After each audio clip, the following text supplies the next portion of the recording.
Bonsoir, actualité dominée médiatiquement parlant par l'affaire Dieudonné et les suites de la décision du Sénat ayant refusé la levée de l'immunité parlementaire de Serge Dassault. Un Serge Dassault probablement soulagé mais qui tout de suite, après avoir eu la nouvelle, a tenu à affirmer qu'il se tenait à la disposition des juges. Cela dit, la demande de levée d'immunité rejetée a provoqué des réactions diverses, particulièrement marquantes à gauche, notamment au Parti socialiste. C'est une honte, a-t-on entendu du côté de Carlos da Silva, le député essonien. Le sénateur Berson s'est dit consterné et son collègue d'Europe Écologie Les Verts, Jean-Vincent Placé, suggère un retour à une autre procédure pour l'avenir.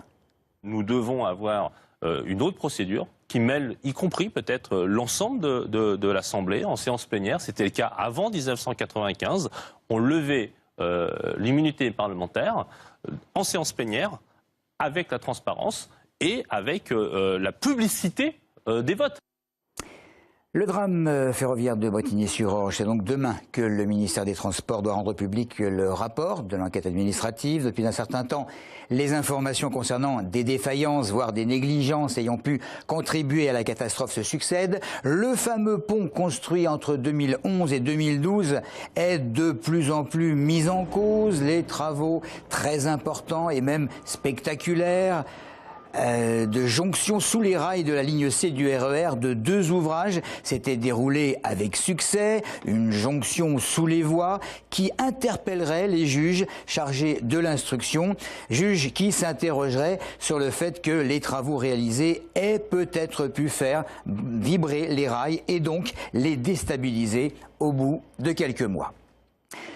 Depuis pratiquement 3 mois à présent, les services de la maternité de Dourdan sont quasi inexistants à 2 reprises. Et malgré une mise aux normes à la suite du décès l'été dernier d'un bébé, l'Agence régionale de santé a repoussé la reprise. À Paris aujourd'hui, le collectif Sauvons la maternité est allé manifester pour demander entre autres une entrevue auprès de la ministre. Collectif composé, rappelons-le, de médecins, de sages-femmes, d'élus et de femmes enceintes. Depuis le 21 octobre dernier, aucune femme n'a pu accoucher dans les services en question.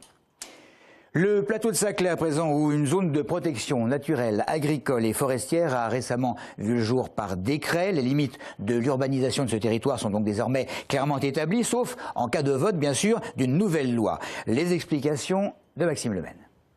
Le décret du 31 décembre signé par 3 ministres fait suite à la loi du Grand Paris votée en 2010. Selon l'établissement public Paris-Saclay, les territoires concernés sont désormais soumis au plus haut niveau de protection possible en France. Cette zone, elle couvre 16 communes des Yvelines et de l'Essonne, donc elle couvre 90% du plateau de Saclay, entre Versailles et Saint-Quentin-en-Yvelines à l'ouest du plateau et Massy-Palaiseau à l'est du plateau. La loi du Grand Paris prévoyait un peu plus de 2000 hectares à préserver. Finalement, ce sont plus de 4000 hectares qui sont concernés par le décret. Terre et Cité fait partie de ceux qui se sont battus pour que la surface à protéger sur le plateau de Saclay soit la plus grande possible. L'association milite pour les circuits courts, agriculteurs-consommateurs et regrette que 10% des terres agricoles ne soient pas intégrées dans la zone. Bien évidemment, on est pour qu'il y ait un grand cluster à vision internationale, mais de choisir de détruire 10% des terres agricoles, qui sont les meilleures terres fertiles d'Île-de-France, voire de France, voire même d'Europe, nous paraît parfois assez antinomique avec tous ces projets de recherche qui travaillent sur le monde du vivant. L'association se veut constructive et présentera prochainement un rapport à l'établissement public Paris-Saclay dans lequel apparaîtront plusieurs propositions pour que le territoire nouvellement protégé bénéficie de la meilleure gestion. Il est sapeur-pompier professionnel. Il a décidé de prêter main forte à Dieudonné en se faisant photographier sur son lieu de travail à Évry et en tenue. Une photo sur laquelle, face à l'objectif, il fait la fameuse quenelle, un cliché posté sur le site de Dieudonné accompagné de ce commentaire. Je vous écris pour vous témoigner un soutien profond et absolu pour votre cause. Et il ajoute que Dieudonné peut faire l'usage qui lui plaît de cet envoi. Côté responsable du SDIS de l'Essonne, son président Jérôme Coët a fait savoir qu'une procédure disciplinaire était en cours, que le geste en question en tenue et devant les camions de l'Essonne, c'était nuire à l'image des pompiers. Fin de citation.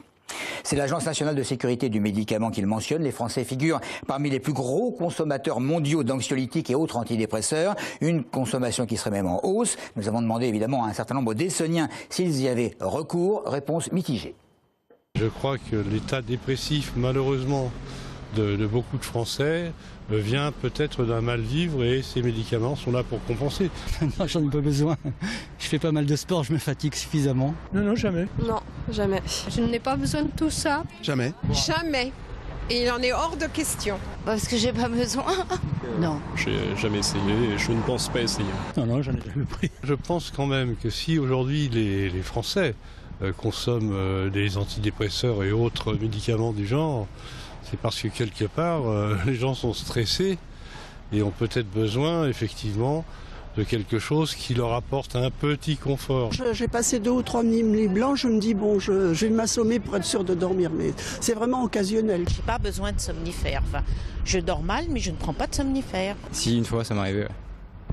J'étais au lycée, j'étais triste. Et je suis allé voir le médecin. Et il m'a dit, tu veux dormir? Je fais, ouais.